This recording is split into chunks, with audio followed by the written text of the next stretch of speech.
Okay, Sweeney Todd. Sweeney Todd. Sweeney Todd was decent, but kind of overrated and a little boring. Is like slitting throats and giving children alcohol. That's pretty much the movie. Oh, and then like the whole undertone of pedophilia. Alan Rickman, so creepy. Yeah. And his henchman, who was also the bad guy in Enchanted. And also Peter Harry Pettigrew. Peter Pettigrew. Yeah, from Harry Potter. And Vanilla Sky with Tom Cruise. With the cane, he'd always pull the cane apart and whack. Oh, he was very creepy. That's pretty They were brutal. really creepy villains. I thought it was a pretty successful adaptation of a musical, though, on a film. Yeah. Also being such an older musical, and then making it in today's. Yeah. Well, it was. I film. think it was like a Penny Dreadful to begin with. Yeah. I mean, it's an old shipsman story or something. You know what I mean? Yeah. Like it predates even the musical. He got it from another source material, so it's pretty old. Yeah. It's no, it's not a bad movie. Yeah. It was good. It was like, I would say, if you're going to compare it to Tim Burton movies, it was on the level of Big Fish. It was really good, but still kind of. I love Big Fish. Big Fish was a good movie, Love but Big I felt the same way about it. Like it was lacking a heart, or there was like, I don't know. I mean, it's not Planet of the Apes. It by far. definitely is not as good as Willy Wonka and the Chocolate Factory. Charlie and the Chocolate. I thought it was good. I mean, I love Tim Burton's stuff, and this one definitely had a Tim Burton feel. But as a big fan of the stage, there's just a energy that you can't capture in a film when you're doing a film of a stage production. That being said, Sondheim's music was great, and the singing was good for not being trained Broadway performers. I was actually thought pretty it was- impressed by the singing. Absolutely.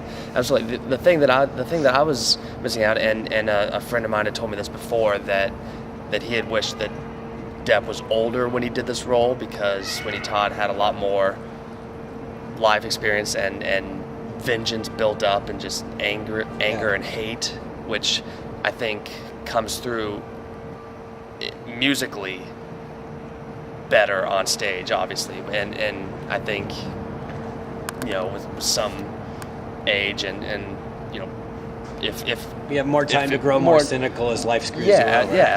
absolutely. I went into it thinking, oh, he's going to be Robin Hood with a knife, kill it, but you know what I mean? Like, hey, has some sort of ethical code, just I'll kill the bad people, you know what I mean? And other than the fact that he doesn't kill anybody in front of their wife and kids, that's the only standard he has. And there's actually that scene where he's like, here's why. Because either you're a horrible person and you deserve to die, or you're a good person and you should die anyway and go to heaven because Earth sucks. Like, that's his philosophy, is kill everyone. And which is a really interesting thought. It's really deep and disturbing, but I think it's kind of what you were saying, that there was something about Johnny Depp in that role where I was like, I don't buy it. I mean, even though he was playing the torture of his wife being gone and all that injustice that was done to him. He was playing that really well, but maybe just Johnny Depp's natural charisma was coming out a little bit in the character just by being Johnny Depp, even though he wasn't playing that. And I don't think it came through necessarily on film, but in your mind you're thinking this is Johnny Depp, so it's got to have like a little Johnny Depp flair to Sweeney Todd. Whereas if you're seeing it on stage where you don't know the actor playing Sweeney Todd, you're going to see just the feelings of the character coming through, and not the personality of. Yeah, especially because Johnny he relishes the kooky roles so much. Mm-hmm. You know what I mean? No matter how hard he tries, he'll always have a little Jack Sparrow flair. Not like he's copying the same thing, but you know what I mean? Like, my hand is complete again. You know what I mean? And when it's kind of tongue-in-cheek like that, and it's kind of hip and cool, it kind of takes away from the, oh my God, he's going to kill people, because they're having fun with it at the same time. So, yeah. That was the most violent Tim Burton movie of all time. Yes, it was. More than Sleepy Hollow? Oh, yeah. Yes. It was pretty violent. Sleepy Hollow did not have just like multiple slitting of throats, and I didn't know you could slit a throat in that many ways. Yeah. People got up and left. The couple in front of us left. That was pretty bad. But that was pretty crazy.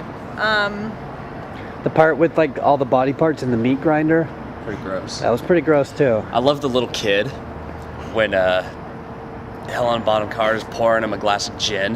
And he's like, this is what they used to give us in the orphanage to make us sleep. And then she goes upstairs and is taking the bottle. He's like, no, leave the bottle. And it's just this little, I just picked, like, the whole time she's upstairs having this exchange with Johnny Depp, I'm just picturing this little kid getting plastered. Yeah. The parental advisory board must have had a field day with this movie. Yeah. I'm going to do my Tim Burton shot to end this, okay?